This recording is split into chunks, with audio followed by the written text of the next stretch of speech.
महाराष्ट्र में भक्त हुए श्री त्रिलोचन जी, परम संत सेवी, श्री पंडरीनाथ भगवान के चरणों में ही रहते थे। पति पत्नी दोनों निवास करते थे, उनके कोई संतान नहीं थी, इसलिए उन्होंने जीवन भर क्या नियम अपनाया कि जो भी धन आदि उनके पास था, जो भी वैभव था, उन्होंने वो पंढरपुर आने वाले वैष्णवों की सेवा में खर्च करने का उसका मन बनाया कि यहाँ इतने दर्शनार्थी आते हैं, सबका भोजन प्रसादी सामग्री हमारे घर में बना करेगी। तो श्री त्रिलोचन जी पंढरपुर आने वाले दर्शनार्थियों को घर बुलाकर के प्रेम से भोजन पवाते थे।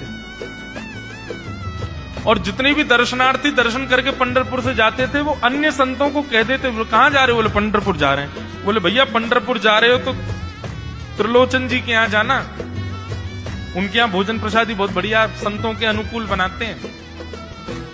बड़ी ख्याति हो गई महाराज जी, अब तो जितनी भीड़ पंढरपुर विठल मंदिर में, उतनी भीड़ त्रिलोचन जी के घर के बाहर संतों की, दर्शनार्थियों की, सब प्रसाद पाने के लिए जाते थे।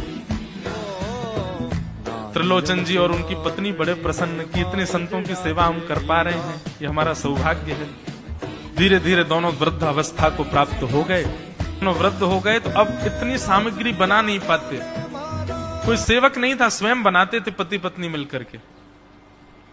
अब तो ऐसा हो जाता, कभी कभी दाल लग जाती, जल जाती, रोटियां सेकते तो रोटियां जल जाती।